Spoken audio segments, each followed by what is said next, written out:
欢迎回到夏洛的网。我们今天来读的是第3章 Chapter 3 Escape. The barn was very large. It was very old. It smelled of hay, and it smelled of manure. It smelled of the perspiration of tired horses and the wonderful sweet breath of patient cows. It often had a sort of peaceful smell, as though nothing bad could happen ever again in the world. It smelled of grain and of harness dressing and of axle grease and of rubber boots and of new rope. And whenever the cat was given a fish head to eat, the barn would smell of fish. But mostly it smelled of hay, for there was always hay in the great loft up overhead, and there was always hay being pitched down to the cows and the horses and the sheep. The barn was pleasantly warm in winter, when the animals spent most of their time indoors, and it was pleasantly cool in the summer, when the big doors stood wide open to the breeze. The barn had stalls on the main floor for the workhorses, tie-ups on the main floor for the cows, a sheepfold down below for the sheep, a pig pen down below for Wilbur, and it was full of all sorts of things that you could find in barns. Ladders, grindstones, pitchforks, monkey wrenches, scythes, lawnmowers, snow shovels, axe handles, milk pails, water buckets, empty grain sacks, and rusty rat traps. It was the kind of barn that swallows like to build their nests in. It was the kind of barn that children like to play in. And the whole thing was owned by Fern's uncle, Mr. Homer L. Zuckerman. Wilbur's new home was in the lower part of the barn, directly underneath the cows. Mr. Zuckerman knew that a manure pile is a good place to keep a young pig. Pigs need warmth, and it was warm and comfortable down there in the barn cellar on the south side. Fern came almost every day to visit him. She found an old milking stool that had been discarded, and she placed the stool in the sheepfold next to Wilbur's pen. Here she sat quietly during the long afternoons, thinking and listening and watching Wilbur. The sheep soon got to know her and trust her. So did the geese, who lived with the sheep. All the animals trusted her. She was so quiet and friendly. Mr. Zuckerman did not allow her to take Wilbur out, and he did not allow her to go into the pig pen. But he told Fern that she could sit on the stool and watch Wilbur as long as she wanted to. It made her happy just to be near the pig, and it made Wilbur happy to know that she was sitting there, right outside his pen. But he never had any fun. No walks, no rides, no swims.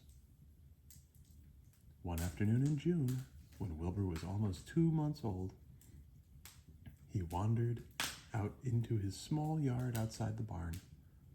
Fern had not arrived for her usual visit. Wilbur stood in the sun, feeling lonely and bored. There's never anything to do around here, he thought. He walked slowly to his food trough and sniffed to see if anything had been overlooked at lunch. He found a small strip of potato skin and ate it. His back itched, so he leaned against the fence and rubbed against the boards. When he tired of this, he walked indoors, climbed to the top of the manure pile, and sat down. He didn't feel like going to sleep. He didn't feel like digging. He was tired of standing still, tired of lying down. I'm less than 2 months old, and I'm tired of living, he said. He walked out to the yard again. When I'm out here, he said, there's no place to go but in. When I'm indoors, there's no place to go but out in the yard. That's where you're wrong, my friend, said a voice. Wilbur looked through the fence and saw the goose standing there. "You don't have to stay in that dirty little yard," said the goose, who talked rather fast. "One of the boards is loose. Push on it, push on it, and come on out." "What?" said Wilbur. "Say it slower." At the risk of repeating myself," said the goose, "I suggest that you come on out. It's wonderful out here." "Did you say a board was loose?" That I did, said the goose. Wilbur walked up to the fence and saw that the goose was right. One board was loose. He put his head down, shut his eyes, and pushed. The board gave way. In a minute, he had squeezed through the fence and was standing in the long grass outside his yard. The goose chuckled. "How does it feel to be free?" she asked. "I like it," said Wilbur. I guess I like it." Actually, Wilbur felt odd to be outside his fence, with nothing between him and the big world. "Where do you think I'd better go?" Anywhere you like," said the goose. "Go down through the orchard, root up the sod, go down through the garden, dig up the radishes, root up everything, eat grass, look for corn. Look for oats, run all over, skip and dance, jump and prance, go down through the orchard and stroll in the woods. The world is a wonderful place when you're young." "I can see that," replied Wilbur. He gave a jump in the air, twirled, ran a few steps, stopped, looked all around, sniffed the smells of the afternoon, and then set off, walking down through the orchard. Pausing in the shade of an apple tree, he put his strong snout into the ground and began pushing, digging, and rooting. He felt very happy. He had plowed up quite a piece of ground before anyone noticed him. Mrs. Zuckerman was the first to see him. She saw him from the kitchen window, and she immediately shouted for the men. "Homer!" she cried. "Pigs out! Lurvy! Pigs out!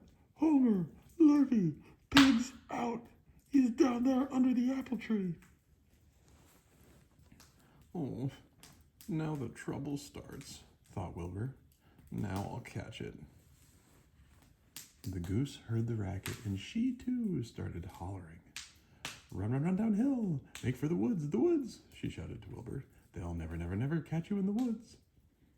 The Cocker Spaniel heard the commotion, and he ran out from the barn to join the chase. Mr. Zuckerman heard, and he came out of the machine shed, where he was mending a tool. Lurvy, the hired man, heard the noise and came up from the asparagus patch where he was pulling weeds. Everybody walked toward Wilbur, and Wilbur didn't know what to do. The woods seemed a long way off, and anyway, he had never been down there in the woods and wasn't sure he would like it. "Get around behind him, Lurvy," said Mr. Zuckerman, "and drive him toward the barn. And take it easy, don't rush him. I'll go get a bucket of slops." The news of Wilbur's escape spread rapidly among the animals on the place. Whenever any creature broke loose on Zuckerman's farm, the event was of great interest to the others. The goose shouted to the nearest cow that Wilbur was free, and soon all the cows knew. Then one of the cows told one of the sheep, and soon all the sheep knew. The lambs learned about it from their mothers. The horses in the stalls in the barn pricked up their ears when they heard the goose hollering, and soon the horses had caught on to what was happening. "Wilbur's out," they said. Every animal stirred and lifted its head and became excited to know that one of his friends had got free and was no longer penned up or tied fast. Wilbur didn't know what to do or which way to run. It seemed as though everybody was after him. "If this is what it's like to be free," he thought, "I believe I'd rather be penned up in my own yard." The Cocker Spaniel was sneaking up on him from one side. Lurvy, the hired man, was sneaking up on him from the other side. Mrs. Zuckerman stood ready to head him off if he started for the garden, and now Mr. Zuckerman was coming down toward him carrying a pail. "Oh, this is really awful," thought Wilbur. "Why doesn't Fern come?"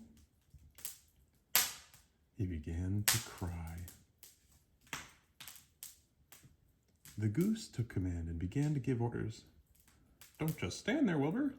Dodge about, cried the goose. "Skip around, run toward me, slip in and out, in and out, in and out. Make for the woods, twist and turn." The cocker spaniel sprang for Wilbur's hind leg. Wilbur jumped and ran. Lurvy reached out and grabbed. Mrs. Zuckerman screamed at Lurvy. The goose cheered for Wilbur. Wilbur dodged between Lurvy's legs. Lurvy missed. Lurvy missed Wilbur and grabbed the spaniel instead. Nicely done, cried the goose. Try it again. Run downhill, suggested the cows. Run toward me, yelled the gander. Run uphill, cried the sheep. Turn and twist, honked the goose. Jump and dance, said the rooster.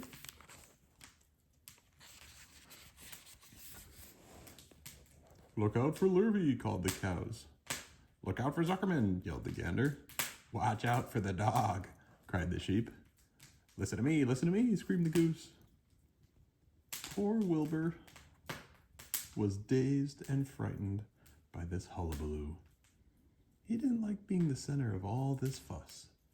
He tried to follow the instructions his friends were giving him, but he couldn't run downhill and uphill at the same time.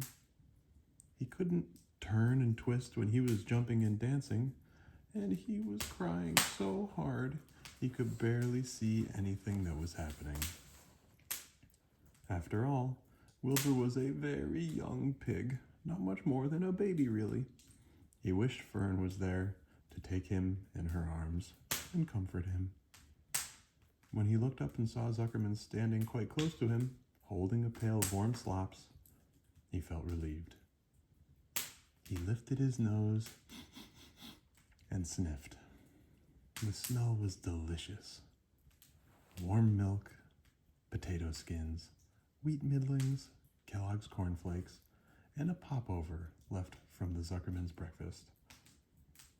Come, pig, said Mr. Zuckerman, tapping the pail. Come, pig. Wilbur took a step toward the pail. No, said the goose. It's the old pail trick, Wilbur. Don't fall for it. He's trying to lure you back into captivity-ivity. He's appealing to your stomach. Wilbur didn't care. The food smelled appetizing.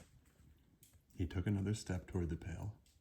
Pig, said Mr. Zuckerman in a kind voice, and began walking slowly toward the barnyard, looking all about him innocently, as if he didn't know that a little white pig was following along behind him. You'll be sorry, called the goose. Wilbur didn't care. He kept walking toward the pail of slops. You'll miss your freedom, honked the goose. An hour of freedom is worth a barrel of slops. Wilbur didn't care. When Mr. Zuckerman reached the pig pen, he climbed over the fence and poured the slops into the trough. Then he pulled the loose board away from the fence so there was a wide hole for Wilbur to walk through. Reconsider, cried the goose. Wilbur paid no attention. He stepped through the fence into his yard. He walked to the trough and took a long drink of slops, sucking in the milk hungrily and chewing the popover. It was good to be home again. While Wilbur ate, Lurvy fetched a hammer and some 8-penny nails and nailed the board in place. Then he and Mr. Zuckerman leaned lazily on the fence, and Mr. Zuckerman scratched Wilbur's back with a stick. He is quite a pig, said Lurvy. Yes, he'll make a good pig, said Mr. Zuckerman. Wilbur heard the words of praise. He felt the warm milk inside his stomach. He felt the pleasant rubbing of the stick along his itchy back. He felt peaceful and happy and sleepy. This had been a tiring afternoon. It was still only about 4 o'clock, but Wilbur was ready for bed. I'm really too young to go out into the world alone, he thought as he lay down.